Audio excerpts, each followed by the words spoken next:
Most tourists only know the loud beaches and bright lights of Mykonos. But if you work here long enough, you learn to fear the inland roads. The deep, winding paths that cut through the silent mountains. Out here, there are no streetlights, just dry grass, empty hills, and a few isolated white houses scattered across the rocky slopes. My name is Nikos. I work as an assistant on the local transport buses. Tonight, our engine died completely on the old mountain pass. The driver, Elias, told me to wait in the bus while he walked back 2 miles to the nearest village to get a mechanic. That was 3 hours ago. I am sitting alone in the dark in a freezing metal box. The only light comes from the moon, casting long, pale shadows over the field of wild grass just outside my window. I've been staring up at the hillside. There are only 4 small white houses up there, built far apart from each other. They looked peaceful during the day, but 10 minutes ago, something strange started happening. I was looking at the house highest up on the mountain. Its porch light was glowing a warm yellow. Suddenly, it snapped off.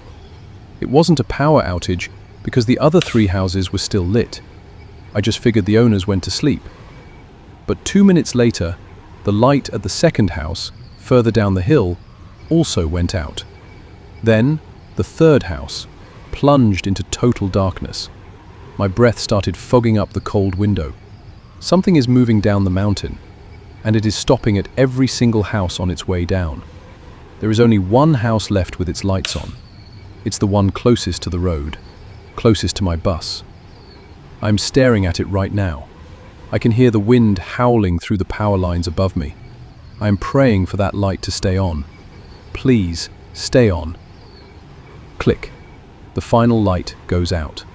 The entire mountain is now completely, suffocatingly dark, and whatever turned them off is now heading toward the road. I immediately dropped to the floor of the empty bus. I pressed my back against the freezing metal wall, staying far below the window line. My heart is hammering so hard against my ribs that it actually hurts my chest. I squeezed my eyes shut.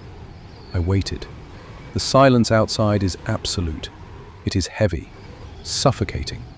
There are no night birds, no crickets. Even the wind, which had been howling all evening, has completely died down. The 4 white houses up on the hill are now entirely swallowed by the pitch-black night. I sat on the floor hugging my knees for what felt like hours. I tried to convince myself that I was just being paranoid, that the power lines just failed. But then, I heard the grass.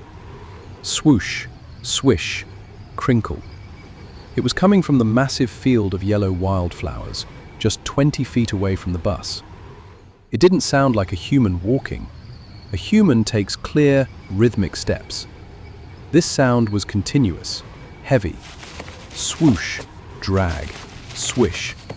It sounded like a massive, wet sack of meat being slowly dragged through the dry dirt and the tall weeds.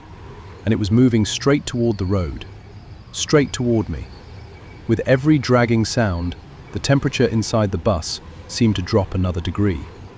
A thick layer of white frost began to form on the inside of the windows.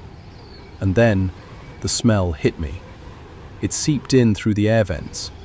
It wasn't the smell of the mountains or the sea. It was the overwhelming stench of copper, rusted iron, and old, decaying earth. It smelled like a freshly opened grave. I covered my mouth and nose with both of my shaking hands to stop myself from gagging. The dragging sounds stopped. It is right outside the bus, right outside the hydraulic doors. I can hear it breathing. It sounds like a lung full of thick mud, desperately trying to pull in air. A wet, bubbling, heavy rattle that vibrates right through the thin metal of the bus door. Suddenly, a voice breaks the dead silence. Nikos! I freeze completely. Every muscle in my body locks up. It's Elias's voice, my driver, the man who walked away 3 hours ago. But it sounds wrong. The pitch is perfect, but there is no emotion. It sounds flat, mechanical, like an old cassette tape playing a recorded loop. Nikos, Open the door. The mechanic is here. It's cold. I desperately want to believe it is him. I want to stand up, hit the green button, and let my friend inside. But the wet, heavy, bubbling breathing is still pressing right against the glass. Elias doesn't breathe like that. No human breathes like that. "Nikos," the voice says again. But this time, it's not Elias. It's the voice of an old woman, the woman who runs the bakery in the village. "Open the door, dear. Let me inside." 10 seconds later, the voice changes again. This time, it's a little girl crying. "Help me! My legs are broken. Please open the door." It's mimicking them. Whatever is standing outside in the tall grass is using the voices of the people from the village. Tears are streaming down my face, freezing on my cheeks. I cannot take the psychological torture anymore. I have to see what is hunting me. Ignoring every single survival instinct screaming in my brain, I slowly, silently lift my head, just 1 inch above the window frame. I look out into the field of wild grass, illuminated only by the pale, cold moonlight. Standing there is a figure. It is incredibly tall. It has to be at least 8 feet high. Its limbs are severely distorted, hanging down way past its knees, swaying slightly in the dead air. It is wearing Elias's heavy winter jacket.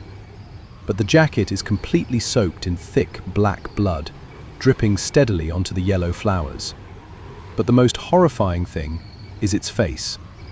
Where the face should be, there are no eyes, no nose, no mouth. It is just a smooth, pale, fleshy surface. And beneath that skin, something is shifting and writhing, as if trying to push its way out. Even without eyes, I know it can see me. It knows I am looking at it. The creature slowly raises a long, impossibly broken finger. It reaches out and taps a single, long nail against the cold glass of the window. Tap, tap, tap.